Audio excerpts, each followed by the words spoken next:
Hello, my name's Ida and I am an alcoholic. I'm reading from Alcoholics Anonymous. It's Bill's statement, Keys of the Kingdom, page 312. The last 5 years of my life have been rich and meaningful. I've had my share of problems, heartaches, and disappointments, because that is life.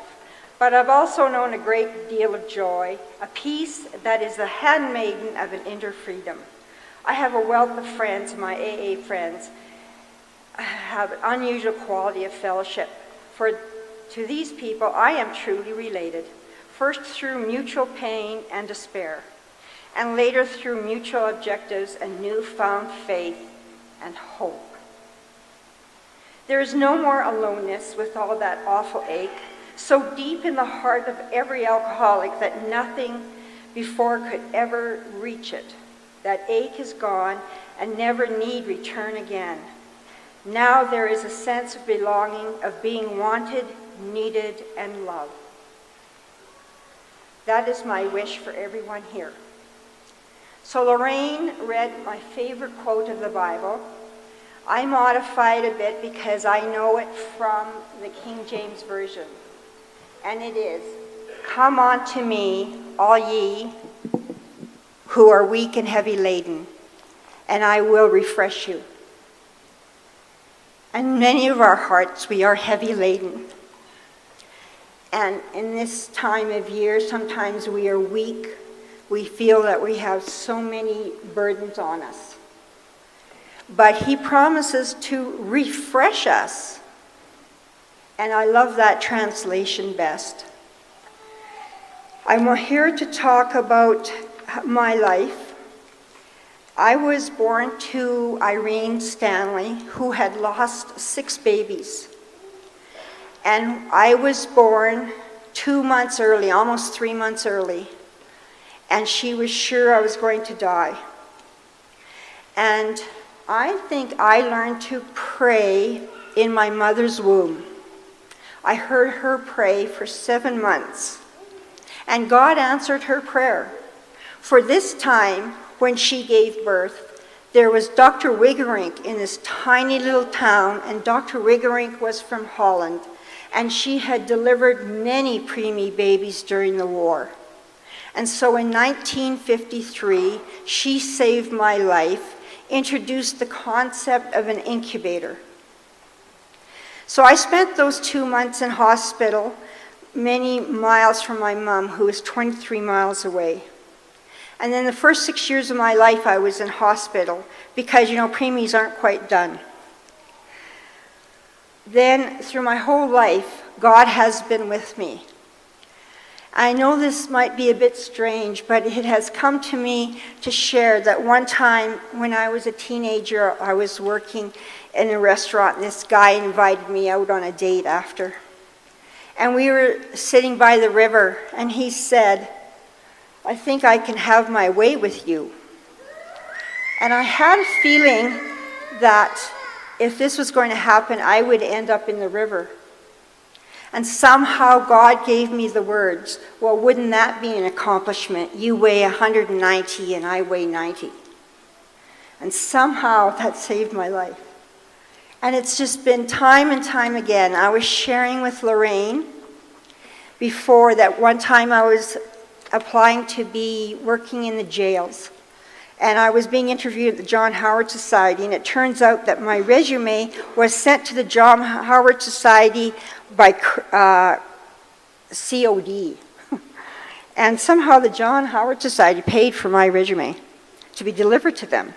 And then during the interview, the chair that I was on ended up falling backwards. My crotch was looking at the ceiling. And as my chair fell backwards, I went, "Fuck." And I still got the job. Now, if that isn't divine intervention, I don't know what is. And part of my history is journalist. And I felt God's urging to be a journalist. And it was as a journalist I ended up in trouble with alcohol. So Ralph Klein wasn't the only one who drank a bit too much. My mom died when she was 61 years old. She had been taken to an Edmonton hospital from Grand Prairie due to medical complications. She died, and she came back. And she said she went to heaven, and she saw her 13 sisters. And she was so happy, and it was such a beautiful place. But her sister said, Irene, you have to go back. It's not your turn. So I've never had fear of dying, because I know my family is there.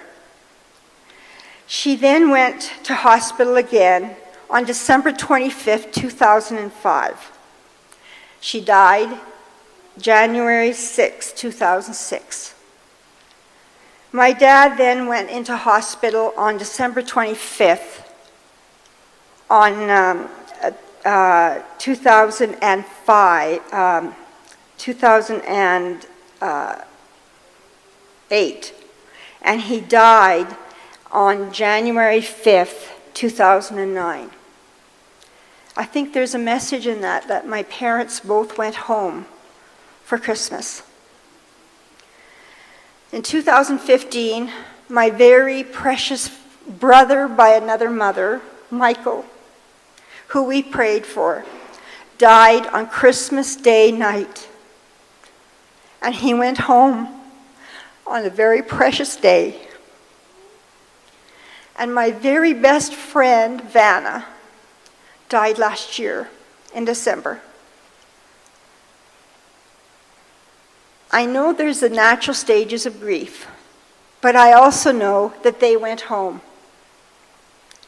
And it's interesting.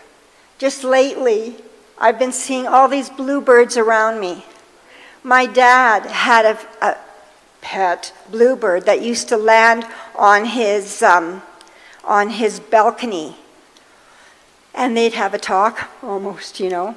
And then one day, the bluebird came about half an hour early.